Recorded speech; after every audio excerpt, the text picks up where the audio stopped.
ایک خاتون آئی کہنے لگی میرا شوہر یہ، میرا شوہر وہ، میرا شوہر فلانا، میرا شوہر ڈمکانا، وہ اتنے دکھڑے انہوں نے سنائے، مجھے لگا اس کا شوہر کو میں ذبح کر دوں لے آ کے. تو میں نے اس خاتون سے کہا کہ میں ایک شرط پہ فیصلہ کروں گا کہ آپ بھی تحریر لکھ کے دو کہ مفتی صاحب جو فیصلہ کریں گے وہ میں مانوں گی، اگر میں نے نہیں مانا تو مفتی صاحب کو پرمیشن ہے میرا نام لے کے یوٹیوب پہ مجھے رسوا کر دیں، پھر سوشل میڈیا پہ ڈال دیں یہ عورت 2 نمبر ہے.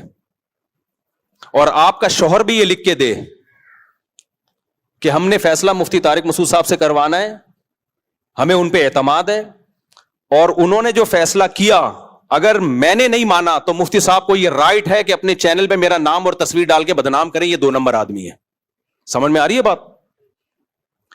کیونکہ ہوتا پتہ ہے کیا ہے، لوگ جاتے ہیں ایک سے فیصلہ کروایا، آپ کے فیور میں نہیں ہے دوسرے مفتی کے پاس چلے گئے، اس کے فیور میں نہیں ہے تیسرے کے پاس چلے جائے.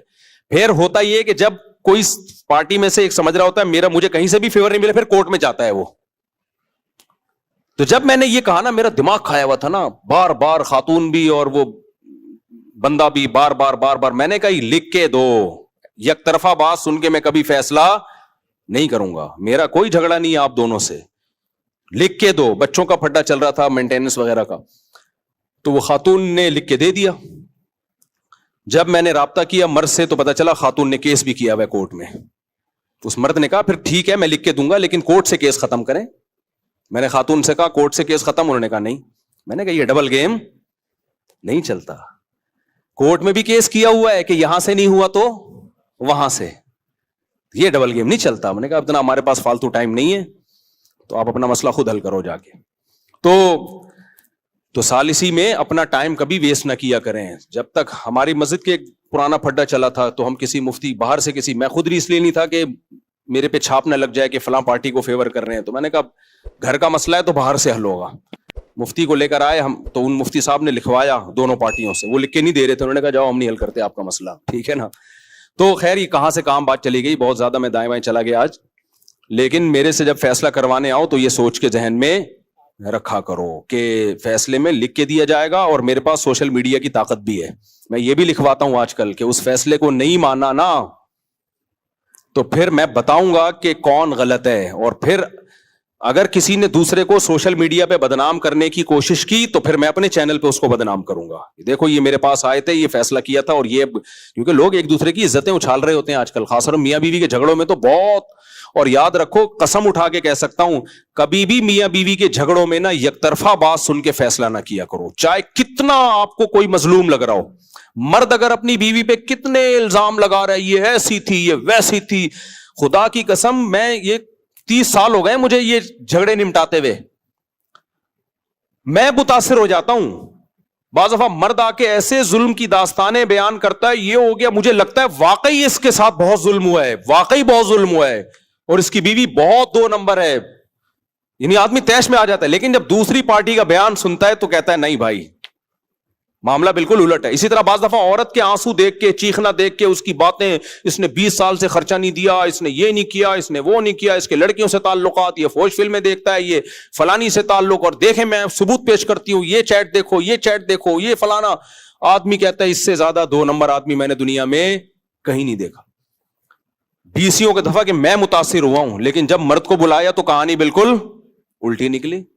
اس لیے بھائی یہ یک طرفہ بات سن کے یہ فیصلہ کر لو، کہیں بھی کبھی کوئی رائے قائم نہیں کرنی ہے. کبھی بھی کوئی جس پہ الزام لگ رہا ہے جب تک اس کو بلا کے کلیئر نہیں کرتے کبھی بھی نہیں. ایک دفعہ یہیں پر کیس آیا، خاتون نے کہا کہ میرا میاں ایسا، مجھے اتنا ترس آیا، میں نے جامع سے بھی 2-3 مفتیوں کو بلایا، یار اس خاتون کا مسئلہ حل کرو.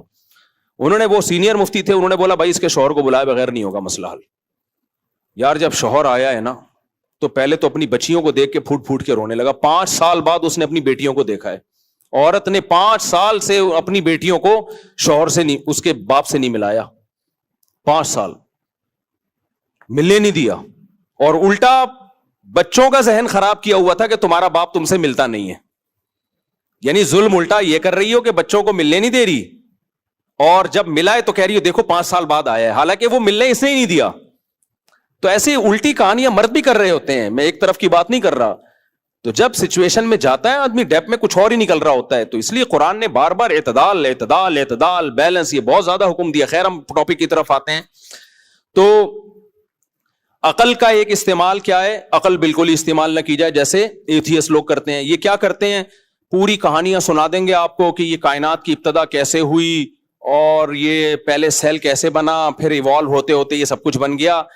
جو اصل سوال ہے نا, جو مطلب کی عبارت تھی, اسے پنجوں سے گھس ڈالا, کبوتر لے کے آیا ہے میرے خط کا جواب آدھا.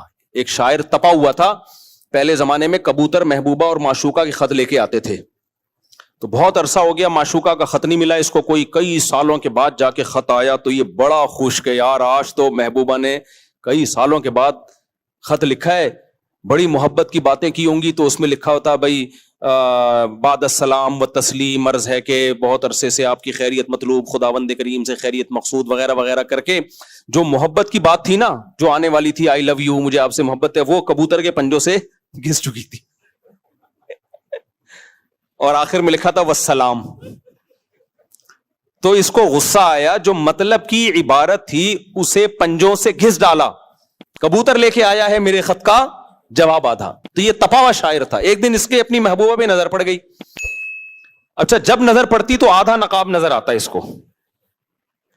تو اس کو یہ تب چڑھ رہی تھی, یا تو جلوہ ہی نہ کراتی اپنا, نہ دیکھتے ہی نہیں ہم حسن ہے یا نہیں ہے, تو ہم عاشق ہی نہ ہوتے, اور اگر جلوہ کرانا ہے تو تمیز سے پورا جلوہ کراؤ بھائی.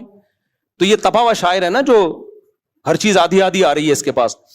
تو کہتا ہے کہ یہ کہتا ہے کہ لگتا ہے میرے محبوب کی ایک آنکھ غائب ہے,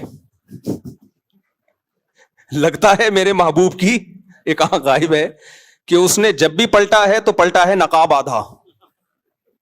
اب اس کو اس شعر سے ملائیں, جو مطلب کی عبارت تھی اسے پنجوں سے گھس ڈالا, کبوتر لے کے آیا ہے میرے خط کا جواب آدھا. لگتا ہے میرے محبوب کی ایک آنکھ غائب ہے, کہ اس نے جب بھی پلٹا ہے تو پلٹا ہے نقاب آدھا. کہتا ہے لگتا ہے دوسری آنکھ ہی نہیں ہے, اس لیے دکھائی نہیں رہی ہے وہ. جب شعر و شاعری چلی رہی ہے تو پورا کمپلیٹ ہی کر دوں. ابتدائے عشق میں دل ہوا یوں خراب آدھا, کہ جیسے سیخ پہ چڑھتے ہی جل جائے کباب آدھا. آدھا کباب جل جائے نا تو وہ آدھا نہ کھانے کا ہے نہ پھینکنے کا ہے. تو کہہ رہا ہمارا عشق کی ابتدا ایسے ہوئی ہے کہ آنکھ ایک نظر آ رہی ہے, دوسری نظر آ نہیں رہی ہے. کبوتر خط لے کے آ رہا ہے تو بعد السلام و تسلیم اور خداوند کریم سے خیریت مطلوب, خیریت مقصود, وہ ساری ڈیٹیل ہے. جو مطلب کی عبارت تھی وہ کبوتر کے پنجوں سے کیا ہو گئی ہے, گھس گئی ہے. تو جو ایتھیس لوگ ہیں, ملحد لوگ ہیں, جو مطلب کی جو اصل بات تو خدا کے وجود کی سب سے بڑی دلیل ہے کہ بھائی پہلی دفعہ کس نے بنایا, اس کو پی جاتے ہیں, بننے کے بعد کے پروسیس کو بیان کرنا شروع کرتے ہیں. ایکچولی یہ بندر سے بنا. ابے بندر کس نے بنایا, بندر کیسے بن گیا, تو بندر فلانے سے بنا ہے, وہ کیسے بن گیا, وہ اس سے بنا ہے, وہ کیسے بن گیا, وہ ایک سیل سے بنا ہے. بھائی سیل کیسے بن گیا, زندگی کیسے آ گئی یار. سیل تو اتنی ایک پیچیدہ چیز ہے کہ خربوں سال میں بھی ایسا حسن اتفاق نہیں ہو سکتا. اور اگر حسن اتفاق ہو گیا تو کس چیز سے ہوا ہے یہ اتفاق, وہ چیز کیسے بنی, یہاں تک کبھی پہنچتے ہی نہیں ہے. بس ایک انہوں کی سوئی آ کے اٹک گئی ہے کہ اگر یہ کائنات ہمیشہ سے نہیں ہو سکتی تو خدا ہمیشہ سے کیسے ہے. پھر بھائی وہ خدا ہے, خدا کے بندو یہ کائنات ہے. ہم خدا کو تھوڑی جانتے ہیں حقیقت کو, کائنات کو تو ہم جانتے ہیں, خود سے وجود میں نہیں آ سکتی. آپ کیسی بے عقلی کی باتیں کر رہے ہو, یہ کائنات ڈھم سے خود سے وجود میں آ گئی.